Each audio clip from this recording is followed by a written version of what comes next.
और ईरान जंग पर इस वक्त की एक और बड़ी खबर, खामनेई की हत्या की तैयारी में है इजराइल। खामनेई की हत्या की नेतन्याहू ने दी है मंजूरी। नेतन्याहू के साथ हुई बैठक में यह फैसला लिया गया है, खामनेई हमारी पहुंच से दूर नहीं, ये कहा है इजराइल ने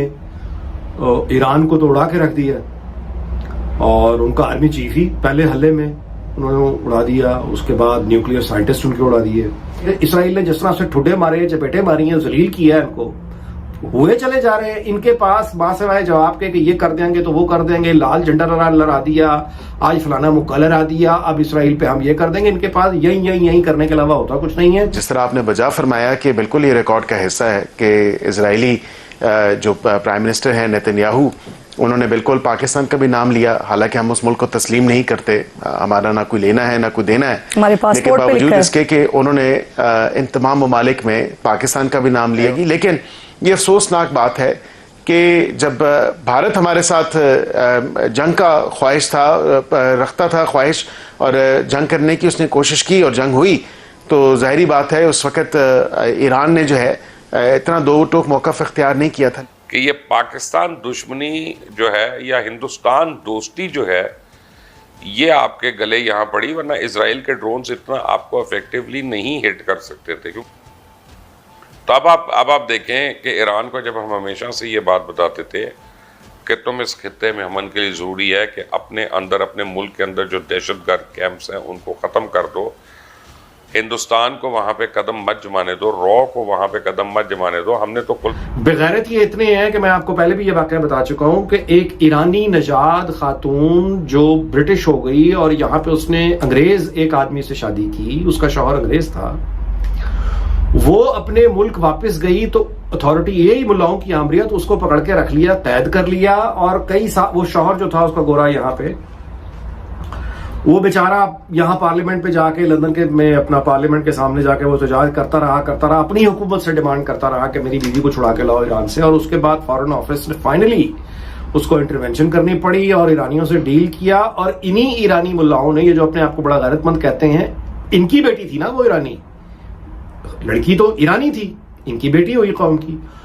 उसको वापस करने के इन्होंने हुकूमत बरतानिया से पैसे लिए, तावान लिया, पैसे लेके छोड़ दिए। तो वो जो गोरा यहाँ पे लंदन में पार्लियामेंट के सामने एहतजाज कर रहा था अपनी बीवी के लिए, उसको फिर यहाँ की हुकूमत, चूंकि जमहूरी है, जिस मुल्क को ये सेकुलर, अपने आप को इस्लामिक कहते हैं, इसको सेकुलर कहते हैं, इनको काफिर कहते हैं। इन मुल्लाओं की ढिठाई और बगैरती देखें आप, उसको मजहबी कहते हैं, इस्लामी कहते हैं, अपनी बेटी पकड़ के रखी हुई है चार्जेस पे, और सेडिशन, जी गद्दारी के चार्जेस, ये वो वगैरह वगैरह, पैसे पकड़ के, जिनको काफिर कहते हैं, उनसे पैसे पकड़ के अपनी बेटी उनको वापस कर दी। ये इतने बेगैरत हैं ये ईरानी को। मंसूर सर, ये जो ईरान ने जवाबी वार किया, डू यू थिंक कि क्या ईरान के पास रिटेलिएट करने की सलाहियत भी है, या बस ये इतना ही वार कर सकता था जो उसने कल रात को कर दिया, या ये मजीद करेगा? क्योंकि नेतन्याहू जो है वो अभी तक कह रहा है कि जी जंग जारी रहेगी और वो मुसलसल धमकियां दिए जा रहे हैं। इसमें कोई शक नहीं, ईरान की जो मिलिट्री कैपेबिलिटी है वो एट पार तो नहीं कह सकते हम अमेरिका के जो लाडले बेटे हैं इस वक्त इसराइल की शक्ल में मिडल ईस्ट के अंदर, लेकिन ईरान जो है उसने अपना मेटल दिखाया है। और यही वजह है कि इस वक्त आपने देखा कि ईरान की तरफ से जो उनका वाद सादिक नामी ऑपरेशन, उसके 5 फेजेज अभी हुई हैं, लेकिन आपने देख लिया कि इंटरनेशनल डिप्लोमेसी जो है वो कितनी सूरत के साथ, कितनी तेजी के साथ जो है वो अनफोल्ड होती हुई दिखाई दे रही है। सऊदी अरब का वली अहद जो है उनका भी डोनाल्ड ट्रंप के साथ राब्ता हो गया है। इसी तरह फ्रांस और बरतानिया जो है उनके भी इस वक्त टेलीग्राम जो है वो खड़क रहे हैं। ये बुनियादी तौर पे जो इस वक्त पोटेंशियल है इस वक्त ईरान के पास, और ईरान ने जो अपना एक लिहाज से थोड़ा बहुत उसका हिस्सा दिखाया है। आपने देखा कि एक ही रात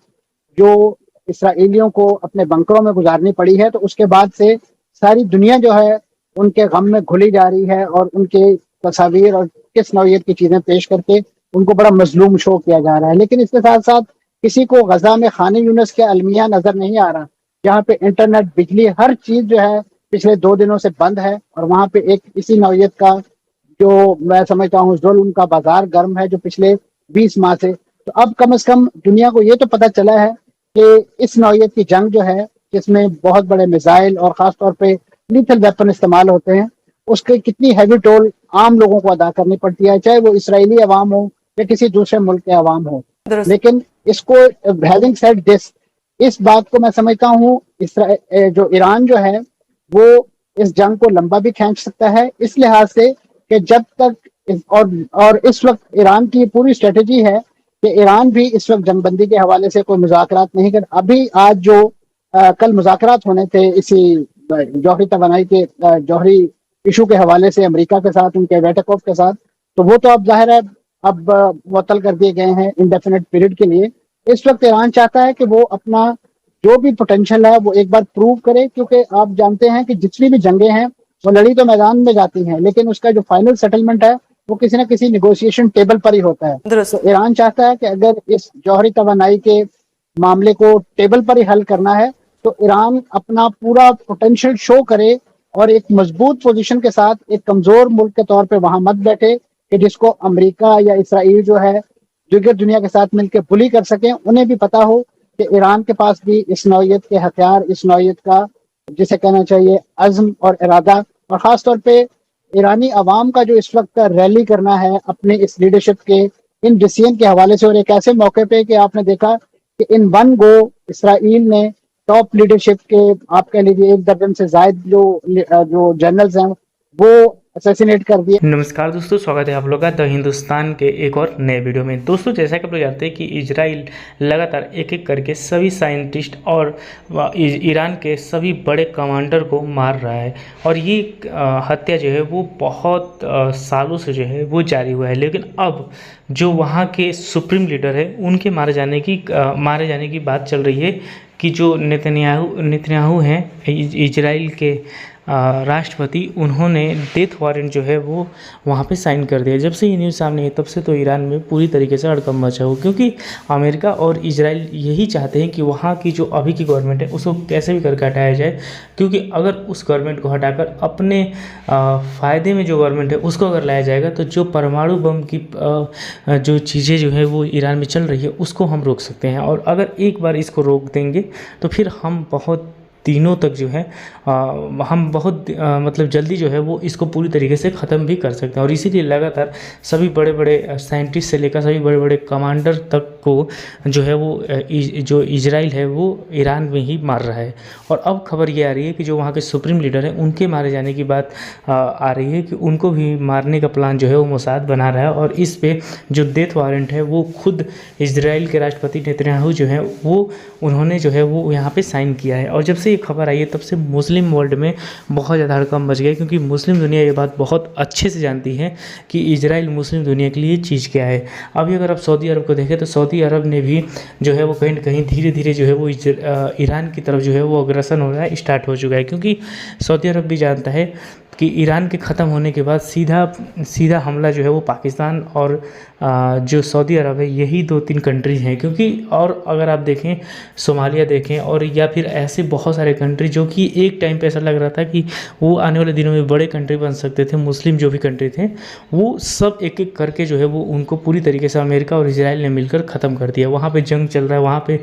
आपस में युद्ध चल रहे हैं और इससे पूरी कंट्री बर्बाद हो गई। और अब जो है वो 2 ही 3 कंट्रियाँ जो हैं वो मुस्लिम दुनिया में बची हुई हैं जो कि कुछ कर सकती हैं। और इसको भी और इसमें भी ईरान को लेके जो है वो इजराइल ने साफ कर दिया है कि वो पूरी तरीके से ईरान को जो है बर्बाद कर देगा, क्योंकि अगर वो उसको बर्बाद नहीं करेगा तो फिर ईरान जो है वो सामने आ जाएगा। और अगर